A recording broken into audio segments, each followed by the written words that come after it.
Yes, sir. Yes, sir. Yeah. Continue, sir. शासकीय लाहिड़ी स्नातकोत्तर महाविद्यालय चिरमिरी कोरिया छत्तीसगढ़ के स्नातकोत्तर हिंदी अध्ययन एवं अनुसंधान केंद्र द्वारा आयोजित संकाय संवर्धन कार्यक्रम के मुख्य अतिथि डॉक्टर हरि सिंह गौड़ विश्वविद्यालय सागर के कुलपति प्रोफेसर आरपी तिवारी जी, उद्घाटन सत्र के अध्यक्ष पंडित रविशंकर शुक्ल विश्वविद्यालय के कुलपति प्रोफेसर केसरीलाल वर्मा जी, इस कार्यक्रम की संरक्षक एवं महाविद्यालय की प्राचार्य डॉक्टर आरती तिवारी जी, संयोजक डॉक्टर राम किंकर पांडे जी, इस कार्यक्रम में देश भर से भाग ले रहे प्राध्यापक, शोधार्थी और वरेण्य विद्वत समाज, आप सबको मेरा प्रणाम। यह संकाय संवर्धन कार्यक्रम हिंदी कथा साहित्य पर है। 7 दिनों तक चलने वाले इस संकाय संवर्धन कार्यक्रम में हिंदी कथा साहित्य के विविध पक्षों पर विद्वानों के साथ आपके संवाद होंगे। ये संवाद मेरे लिए भी एक सुख का विषय है। मेरा सुख यह है कि मेरे व्यक्तित्व में अगर कुछ छूट जाएगा या मेरे वक्तव्य में कुछ छूट जाएगा या कोई कमी रह जाएगी तो उसका समाहार आने वाले सत्रों में विद्वान वक्ताओं के वक्तव्य से हो जाएगा। आदरणीय राम किंकर जी से बात हो रही थी, उन्होंने जो विषय दिया, कहा कि 31 तारीख को प्रेमचंद जयंती है, तो आप प्रेमचंद की केंद्रीयता में बोले। ऐसे भी हिंदी साहित्य प्रेमचंद की केंद्रीयता में ही विकसित होता है। हिंदी साहित्य का जो कथा पक्ष है, प्रेमचंद उसकी केंद्रीयता में है। हिंदी कथा साहित्य को प्रेमचंद पूर्व, प्रेमचंद युगीन और प्रेमचंदोत्तर खांचे में बांटकर पढ़ने का विश्वविद्यालयीय रिवाज भी है। आज 31 जुलाई 2020 है। धनपत राय को धरती पर आए 140 वर्ष हो गए और गए 84 वर्ष हो गए। नश्वर शरीर की उनकी यात्रा 31 जुलाई 1880 को शुरू होती है और 8 अक्टूबर 1936 को समाप्त होती है। आज कई प्रश्न हमारे सामने हैं। देखिए, ज्ञान की परंपरा को याद करना एक कृतज्ञता ज्ञापन भी है और कृतज्ञता ज्ञापन मानुष होने का भाव है, एक आध्यात्मिक गुण है। हमसे पहले जो लोग हुए, उन्होंने हिंदी को, हिंदी कथा साहित्य को, हिंदी की विधाओं को, हिंदी समाज को किस तरह से संबोधित किया, यह जानना भी विद्वत परंपरा के प्रति एक किस्म का कृतज्ञता ज्ञापन है। तो मैं सबसे पहले शासकीय लाहिड़ी स्नातकोत्तर महाविद्यालय का आभार प्रकट करता हूं कि 140 वर्ष बाद विद्वत परंपरा को याद करने की एक अच्छी शुरुआत उन्होंने डाली है। आप बधाई के पात्र हैं। धनपत राय के प्रेमचंद बनने की कहानी क्या है? क्या प्रेमचंद को एक आस्थावान भारतीय के रूप में आप पढ़ें तो अब तक के ज्ञात अर्थों से कुछ अलग अर्थ निकलेंगे क्या? मैं जब आपसे बातचीत करूंगा तो प्रेमचंद को भारतीय और खासकर हिंदी कथा साहित्य में जो उनकी छवि रही है, उस छवि से इतर कुछ तथ्य भी आपके सामने प्रस्तुत करूंगा और कुछ प्रश्न आपके सामने छोड़कर, आप विद्वान लोग हैं, आपके शोध के लिए प्रश्न छोड़कर आगे बढ़ता रहूंगा। इधर एक प्रवृत्ति हिंदी जगत में देखने को आ रही है और उसको अगर मैं थोड़ी से उस शब्द को छूट लेना चाहूं तो एक बौद्धिक उचक्केपन की प्रवृत्ति आ रही है। हिंदी में एक बौद्धिक किस्म का छिछोरापन जो कभी आचार्य शुक्ल पर तो कभी प्रेमचंद पर टिप्पणियां करता रहता है। हिंदी इलाके की इस बौद्धिक पत्थरबाजी से हिंदी कथा साहित्य को कैसे पढ़ा जाए? सीधे सीधे आपसे कुछ प्रश्न मैं रखूंगा और उसकी व्याख्या करता चलूंगा। क्या प्रेमचंद प्रगतिशील लेखक संघ के संस्थापक थे? क्या प्रेमचंद वामपंथी थे? हिंदी में यह तर्क बहुत जोर शोर से चलाया जाता है कि प्रगतिशील लेखक संघ के संस्थापकों में थे। हम प्रेमचंद को कैसे पढ़ें? पिछले 30-40 वर्षों में विश्वविद्यालयों पर जो एक खास किस्म का तर्क हावी रहा है, वह प्रेमचंद को गांव, गरीबी, कर्ज, साहूकारी और जमींदारी जैसे पदावलियों में पढ़ने का शिशु हट ठाने हुए। मैं इसलिए यह बात कह रहा हूं कि हिंदी कथा साहित्य में भी ये पदावलियां एक डोमिनेंट डिस्कोर्स की तरह हैं। प्रेमचंद की छवि हिंदी की दुनिया में गरीब की बनाई गई।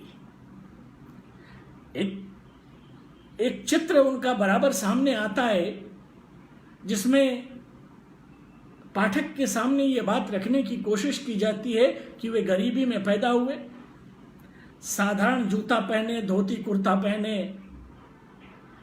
प्रेमचंद की इस छवि को पुष्ट करने की कोशिश की जाती रही है। कर्ज में डूबा हुआ, असहाय, तपेदिक से मरता हुआ, एक ऐसी छवि कार्यकर्ता आलोचकों को ऐसी छवि भाती है।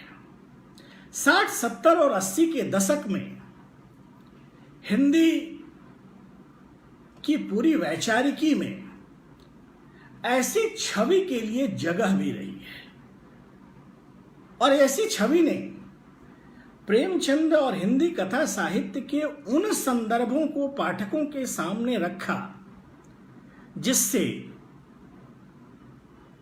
उनकी पूंजी विरोधी, गरीब, जमींदारी और साहूकारी केंद्रित व्याख्याओं की छवि मजबूत होती हो। और ऐसे ही शोध भी कराए गए, क्योंकि संकाय संवर्धन कार्यक्रम शोध की दिशा में भी उन आगे बढ़ाने के कार्यक्रम होते हैं। मैं आपसे कुछ तर्क चाहूंगा कि धार्मिक आस्था के संदर्भ में, धर्मांतरण के संदर्भ में, आध्यात्मिकता के संदर्भ में, देश प्रेम के संदर्भ में प्रेमचंद की क्या राय थी। उनकी कहानियों के उदाहरण से इस पर विचार होना चाहिए। मित्रों, प्रेमचंद तब की बंबई और आज की मुंबई भी गए थे, फिल्मों के लिए भी लिखा था, पर संबंधित कंपनी से अनुबंध तोड़कर और 2 महीने का वेतन छोड़कर वे वापस बनारस चले आए थे। क्या मुंबई ने भी ठगा धनपत राय को? बौद्धिक रूप से ईमानदार आदमी दुनियादारी की में इतना फिसड्डी क्यों होता है? इससे लगा हुआ प्रश्न यह है कि क्या हिंदी की बौद्धिकता जिल्दसाजी और बौद्धिक चौर्य कर्म की बौद्धिकता है? हिंदी बौद्धिकता में क्या बहुत मौलिक होने की संभावनाएं खत्म हो चुकी हैं, यानी शोध जैसा कुछ होने की संभावनाएं खत्म हो चुकी हैं क्या? यह विचारणीय प्रश्न है। मन में विचार आता है कि एक मध्यवर्गीय हिंदी मन प्रेमचंद को क्यों पढ़े? विश्वविद्यालयों में पढ़ाए जाने वाले प्रेमचंद और उनकी हिंदी व्याख्याएं गरीबी, भूखमरी और कर्ज की व्याख्याएं हैं। जीवन की निराशापूर्ण स्थितियों से महानता रचने की व्याख्याएं हैं। मैं एक उदाहरण देता हूं। ईदगाह का हामिद, ईदगाह कहानी सभी ने पढ़ी है, बहुत ही लोकप्रिय कहानी है। सभी बच्चे ईद के मेले में जाते हैं, हामिद भी ईद के मेले में जाता है। सभी बच्चे खिलौना खरीदते हैं, हामिद चिमटा खरीद लेता है। हिंदी का प्राध्यापक, हिंदी का कार्यकर्ता, प्राध्यापक, आलोचक अपनी राजनीतिक व्याख्याओं में हामिद को महान बनाना शुरू करता है। भारत में जो नया मध्य वर्ग आया है, जो 40 करोड़ लोगों का मध्य वर्ग है, उसको ये चीजें अपील नहीं करती हैं। गरीबी को लेकर, भूखमरी को लेकर बहुत रोना धोना उसे जचता नहीं है।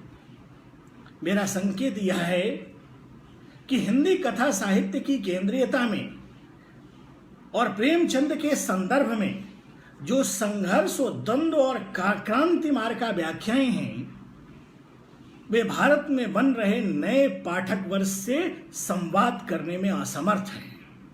आपको नहीं लगता कि प्रेमचंद सहित तमाम हिंदी लेखकों के विकास विरोधी, संपत्ति विरोधी और जीवन की आनंद विरोधी व्याख्याएं इन्हें अप्रासंगिक बना रही हैं? निर्मल वर्मा का एक वाक्य उद्धृत करूंगा। निर्मल वर्मा अक्सर कहा करते थे कि प्रेमचंद के उपन्यासों में विषाद है और जीवन अधूरा लगता है। खैर, ये प्रश्न आपके लिए छोड़ रहा हूं, इसकी व्याख्याएं अगले विद्वान आपके लिए करेंगे। एक पुस्तक है कलम का सिपाही, अमृत राय की है, प्रेमचंद के परिवार के थे, प्रेमचंद की जीवनी है।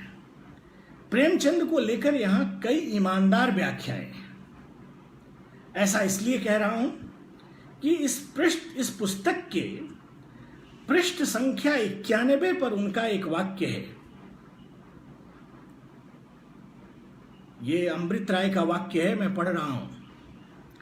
कई रूपों में विवेकानंद उन्हें अपनी तरफ खींचते थे। एक तो सच्चे हिंदू का रूप, ऐसा हिंदू जिसके मन में यह लालसा है कि वह आज की धन और बल से हीन हिंदू जाति पूर्व काल की सबल, समृद्ध, आत्मगौरवशालिनी आर्य जाति बने। ये मैं नहीं कह रहा हूं, ये अमृत राय कह रहे हैं अपने पिता के बारे में। कलम का सिपाही की स्थापनाएं बहुत रोचक हैं।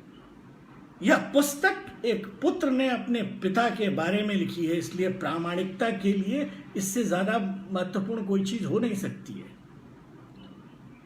इस पुस्तक के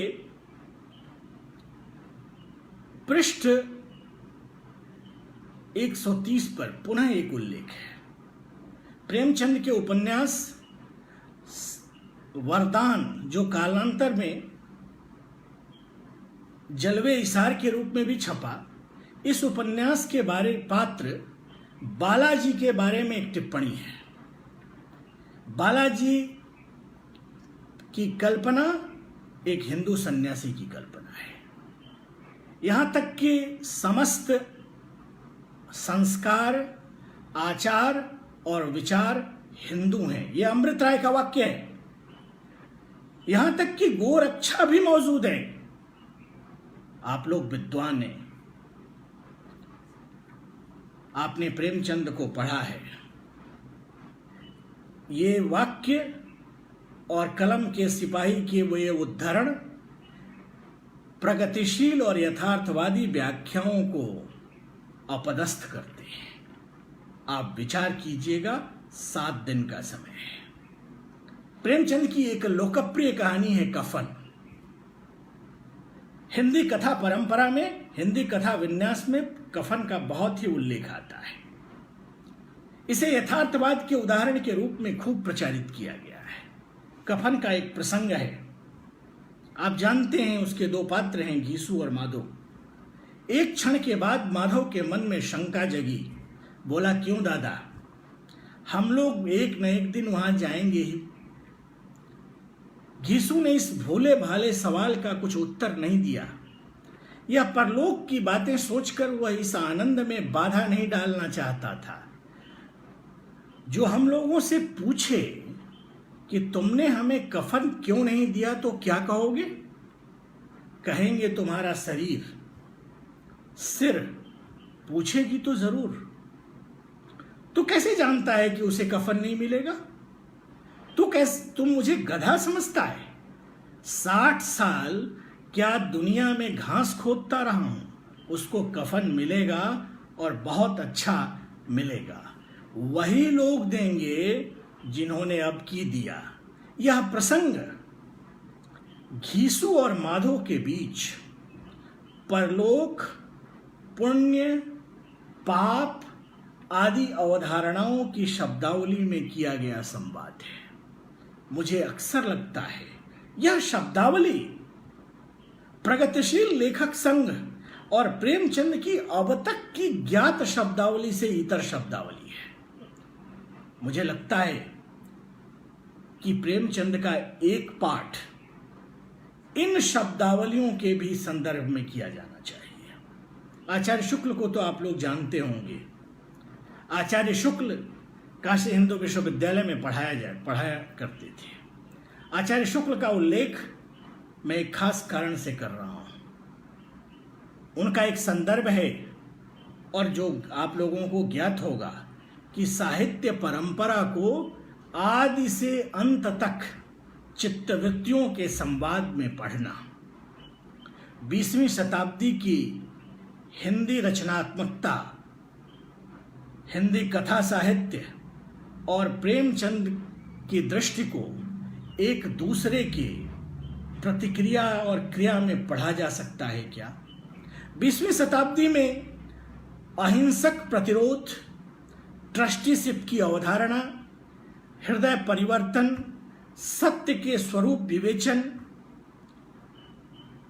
नैतिकता, औद्योगिकता के साथ जो प्यार और घृणा के संबंध हिंदी कथा साहित्य में विकसित होते हैं, उसमें प्रेमचंद की उपस्थिति कहाँ है और किस रूप में है, यह भी हिंदी साहित्य में शोध का एक विषय हो सकता है। हमने अपने समय में देखा है कि नायकों और प्रतीकों के सत्ता केंद्रित पाठ इतिहास का पाठ बन गए। आप विचार कीजिएगा कि क्या प्रेमचंद की हिंदी कथा साहित्य में जो सत्ता केंद्रित व्याख्याएं हैं, उससे इतर कोई समाज केंद्रित शब्दावली में व्याख्या संभव है क्या? 31 जुलाई 1880 को लमही उत्तर प्रदेश में जन्मे धर्मपत राय श्रीवास्तव प्रगतिशील मुंशी प्रेमचंद की यात्रा 2020 तक आई है। यह लगभग 140 वर्षों का सफर है। देश का मन बदल रहा है। समाज अपने नायकों से संवाद करने की मुद्रा में है। हमारे नायक, चाहे वो साहित्य के हों, समाज केंद्रित हों, कला के हों या अन्य क्षेत्रों के नायक हों, सत्ता केंद्रित नायक कभी नहीं रहे। स्वातंत्रोत्तर भारत के कला विमर्श और साहित्य की एक त्रासदी रही है कि वह इसके नायक सत्ता पोषित संस्थाओं, अनुदानों, अकादमियों और पाठ्यक्रमों के नायक हो गए। मैं इस अवधारणा को थोड़ा सा खुरचता हूं। सुनिए, मेरी तो हिंदी विभागों से एक शिकायत रही है। हिंदी के विभागीय पाठ्यक्रमों के कवि और रचनाकार को हिंदी का समाज पूछता नहीं है और हिंदी समाज के कवि और रचनाकार को हिंदी के पाठ्यक्रम नहीं पूछते हैं। एक अजब सा द्वैध है। 8 फरवरी, एक घटना का उल्लेख कर रहा हूं। 8 फरवरी 1921 को गांधी ट्रेन से गोरखपुर आते हैं। उस दिन बाले मियां के मैदान में वे जनता को एक सभा संबोधित करते हैं और जनता को संबोधित करते हैं। गौर कीजिएगा, यह दौर खिलाफत आंदोलन का दौर था। तब गोरखपुर की जनसंख्या, ये रिकॉर्ड है, 58,000 थी। दस्तावेज बताते हैं कि बाले मियां के मैदान में गांधी को सुनने लगभग 1 लाख लोग आए थे। गांधी जी और शौकत अली दोनों बिहार से, चंपारण से गोरखपुर आ रहे थे। ऐसा कहा जाता है कि गांधी जी को बाले मियां के मैदान में सुनने वाली भीड़ में प्रेमचंद भी मौजूद थे। पूर्वांचल का यह इलाका न तो रॉलेटेक्स से प्रभावित था, न अवध के किसान आंदोलन से प्रभावित था। ऐसा लोग बताते हैं। ऐसा हिंदी में एक डोमिनेंट डिस्कोर्स रहा, एक विमर्श चला कि इस सभा के बाद प्रेमचंद ने सरकारी नौकरी से 15 फरवरी को इस्तीफा दे दिया। देखिए साहब, यह बात सन 1921 की है और प्रेमचंद सन 1901 में लिखना शुरू कर चुके थे। स्वयं अमृत राय ने माना कि उनका पहला उपन्यास श्यामा एक सतेज और साहसपूर्ण स्वर में ब्रिटिश शासन की आलोचना है। 1906 में सोजे वतन छपता है। सोजे वतन की कहानी है उसमें कहानी है दुनिया का सबसे अनमोल रतन। यह देश प्रेम की कहानी है। उसी का वो वाक्य है कि खून का आखिरी कतरा जो देश के लिए गिरे वह सबसे महत्वपूर्ण है। फिर प्रेमचंद 1905 में ही एक बाल विधवा से विवाह कर लेते हैं। गांधी से आने के पूर्व मैं जिस बात की तरफ आपका इशारा ले रहा हूं, जिन मूल्यों को गांधीवादी मूल्य कहा जाता है, वो प्रेमचंद के उपन्यासों में गांधी की उपस्थिति से पूर्व है। मैं नहीं सोच पाता हूं कि प्रेमचंद पर गांधी की उपस्थिति को पढ़ा जाए या गांधी पर प्रेमचंद की उपस्थिति को पढ़ा जाए। हिंदी कथा साहित्य में गांधी की एक सर्वमान्य उपस्थिति मानी गई है। मैं यह तर्क इसलिए दे रहा हूं कि जिन चीजों को गांधीवादी मूल्य कहकर व्याख्यायित किया जाता है, वह गांधी के राजनीतिक क्षितिज पर आने से पूर्व प्रेमचंद के उपन्यासों और कथा साहित्य में दिखते हैं। एक और पुस्तक का उल्लेख करूंगा। एक पुस्तक है प्रेमचंद घर में। यह पुस्तक शिवरानी देवी ने लिखा है। शिवरानी देवी के साथ दाम्पत्य में थे प्रेमचंद। यह पुस्तक पहली बार 1944 में प्रकाशित हुई। 2005 में इसका संशोधित संस्करण प्रकाशित हुआ। शिवरानी देवी लिखती हैं कि गांधी राजनीति के माध्यम से भारत के किसानों और मजदूरों के सुख चैन के लिए जो प्रयत्न कर रहे हैं, प्रेमाश्रम उन्हीं प्रयत्नों का साहित्यिक रूपांतरण है। आप विद्वान लोग हैं, मैं एक प्रश्न छोड़ रहा हूं आपके लिए। हम न भूलें कि यह पुस्तक जब प्रकाशित होती है, लिखी जा रही है, 1944 तक गांधी भारतीय राजनीतिक क्षितिज पर स्थापित हो चुके थे। ऐसा लगता है कि प्रेमचंद ने जिस साहित्य को राजनीति के आगे चलने वाली मशाल बताया था। शिवरानी देवी ने पॉलिटिकली करेक्ट होने की इच्छा से प्रेमचंद को गांधी का अनुयायी बता दिया। प्रेमचंद और गांधी के संबंधों पर विचार होना चाहिए। मुझे लगता है कि अगर आप इस पाठ के आधार पर प्रेमचंद और गांधी के संबंधों पर विचार करेंगे तो कई रोचक निष्कर्ष निकल कर आएंगे। 7 दिनों में आप इस पर भी विचार कीजिएगा। एक और उपन्यास का जो लगातार पढ़ा जाता है हिंदी कथा साहित्य में, वह है रंगभूमि। रंगभूमि 1925 में आता है। रंगभूमि 1925 में आता है। रंगभूमि का नायक है भिखारी सूरदास। जो लोग बनारस को जानते हैं, बनारस के पास एक पांडेपुर जगह है, बनारस के पास पांडेपुर का वह रहने वाला है। सूरदास के पास कुछ जमीन है, इसका वह स्वयं इस्तेमाल नहीं करता।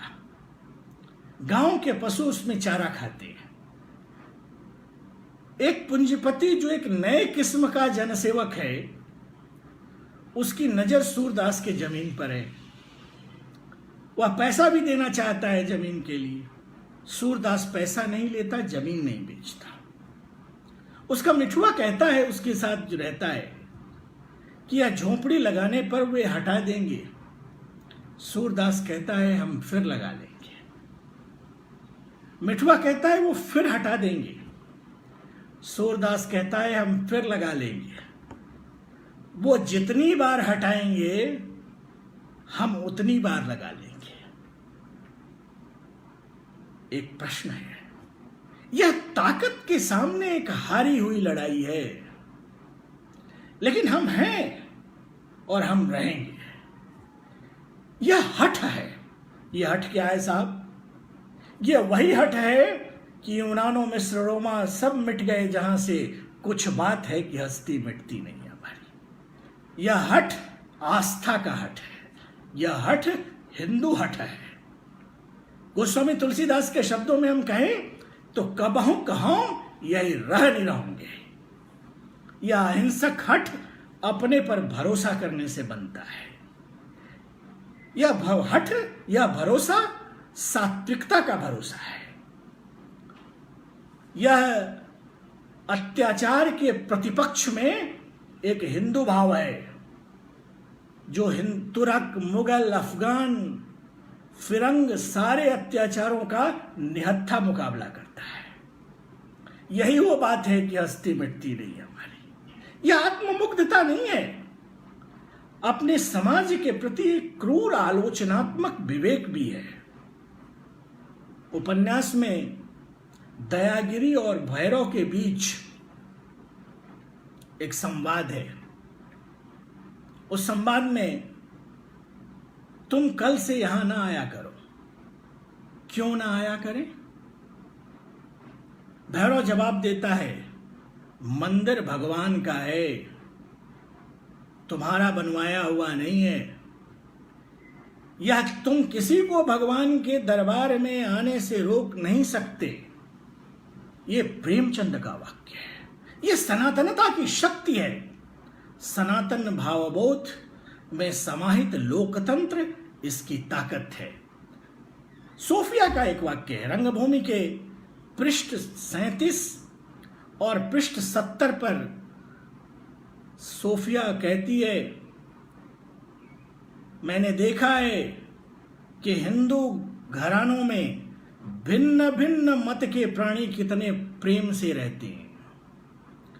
पिता सनातन धर्मावलंबी है तो बेटा आर्य समाजी है। सब अपने अपने धर्म का पालन करते हैं। आस्था का यह लोकतंत्र हमारी दार्शनिक ताकत है। प्रेमचंद अपनी पूरी रचनात्मकता में आस्था के इस लोकतंत्र के पक्षधर हैं। यह मत विरोधियों को भी स्वीकारता है। ऐसा भरोसा रखता है कि उनको सद्बुद्धि मिलेगी। एक बात कहूं, सन 1936 में आए गोदान को तो पढ़कर ऐसा लगता है कि होरी प्रेमचंद की आस्था की साहित्यिक निर्मित हो। पुनर्जन्म, पुण्य पाप, परलोक और समाज के प्रति जो सकारात्मकता है होरी की, तमाम कष्ट को झेलते हुए समाज के प्रति सकारात्मक रहने का भाव हिंदू भाव है। यह सनातन भाव है।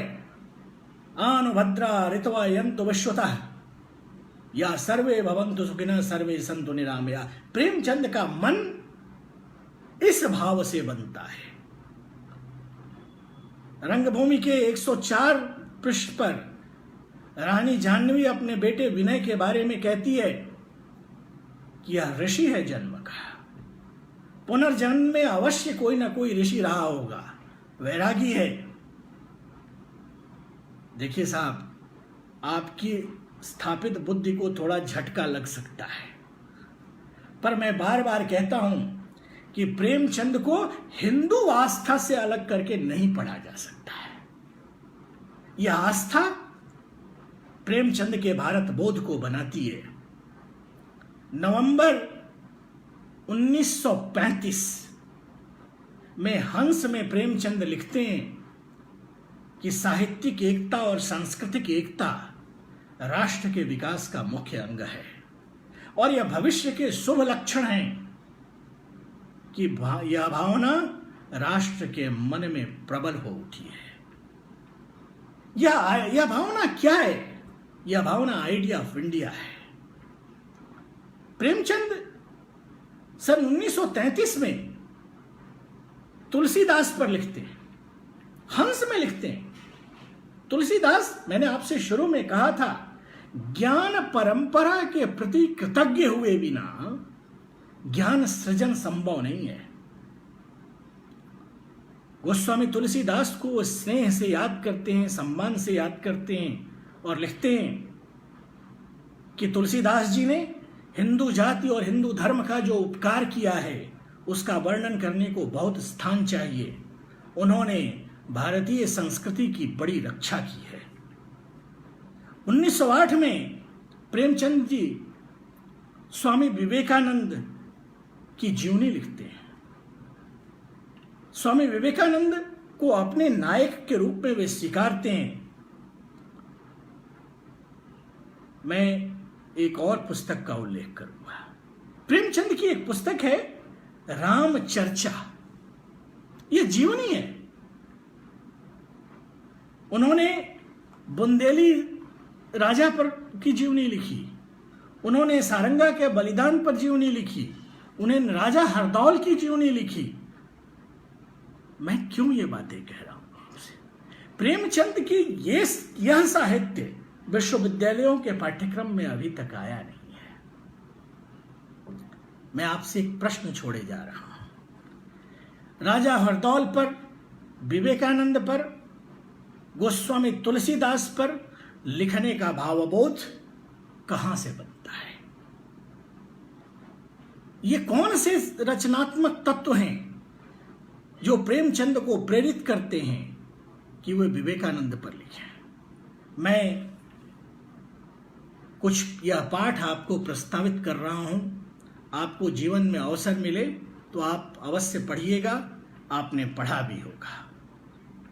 कल्याण से लेकर और तमाम ऐसे हंस में ऐसे आपको लेख मिल जाएंगे जो प्रज्ञा के शोर से इतर व्याख्याएं आपको देते होंगे। देखिए, मैं आपको एक बात कहूं, प्रज्ञा का काम शोर मचाना नहीं है। उस शोर के बीच जो चुप्पी है उसको चुन लेना प्रज्ञा का काम है और इसी चुप्पी से रचनात्मकता निकलती है।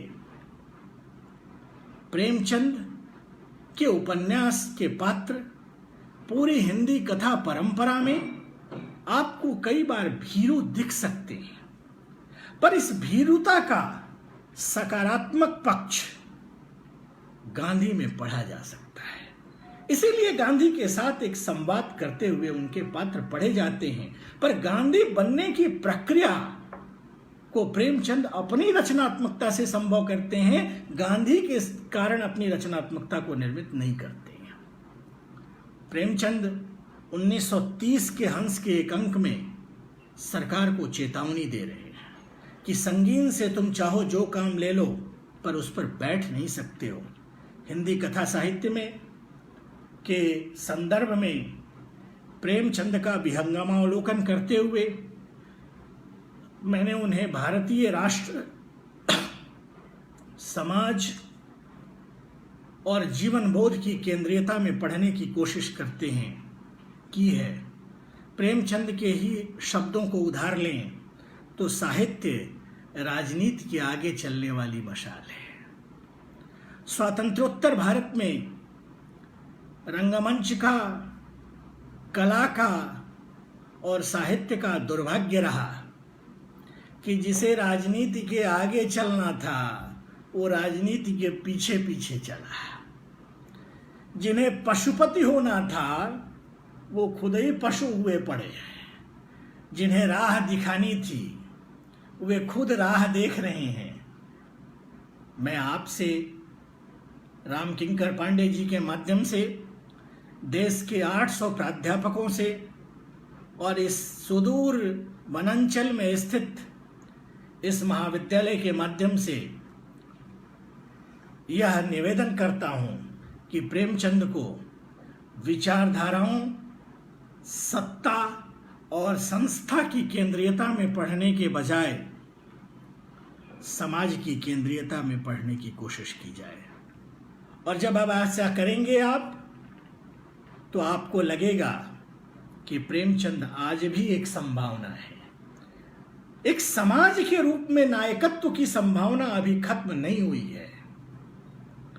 हीरोइज्म की अभी भी संभावना है। पानी की कमी होगी, पानी के सपने आएंगे। समाज तब नहीं मरता है जब वह भूख से, गरीबी से, बेचारगी से जूझ रहा होता है। समाज तब मरता है जब वह सपने नहीं देखता है। मेरा आपसे आग्रह है कि हिंदी कथा साहित्य में प्रेमचंद को एक हिंदू जिजीविसा के पाठ के रूप में भी पढ़ा जाना चाहिए। और जब यह पाठ आपके सामने होगा तो उन्हें आप जयशंकर प्रसाद, चतुर्सेन शास्त्री, विश्वंबरनाथ शर्मा कौशिक, सुदर्शन, जैनेन्द्र और अज्ञेय की सातत्यता में पढ़ सकेंगे। रामकिंकर पांडे जी का आभार, अपने मित्रों खासकर विवेकानंद उपाध्याय जी का जिन्होंने रामकिंकर पांडे जी से जोड़ा, उनका आभार, विद्यार्थियों का आभार। देखिए, छत्तीसगढ़ जाना और शब्दों का पहुंचना चाइनीज वायरस ने निश्चित किया। तो हम इस चाइनीज वायरस के सकारात्मक पक्ष में जीने वाले समाज के लोग हैं। विश्वविद्यालय में प्रेमचंद के नए पाठ की संभावना इस पुनश्चर्या कार्यक्रम के उपरांत संभव होगी, ऐसी मेरी अपेक्षा है। मैं एक बात आपसे निवेदन करते हुए आपको प्रणाम करूं कि आप प्रेमचंद के पाठ को पढ़ें। अब तक आप प्रेमचंद के संदर्भों को पढ़ते रहे हैं। कॉन्टेक्स्ट से ज्यादा टेक्स्ट पढ़ें। शायद आज का पुनश्चर्या का पाठ्यक्रम की सार्थकता यही होगी कि आपको पाठ के लिए वह प्रेरित कर सके। आप सबों का आभार। रामकिंकर जी बहुत बहुत आभार। प्रणाम।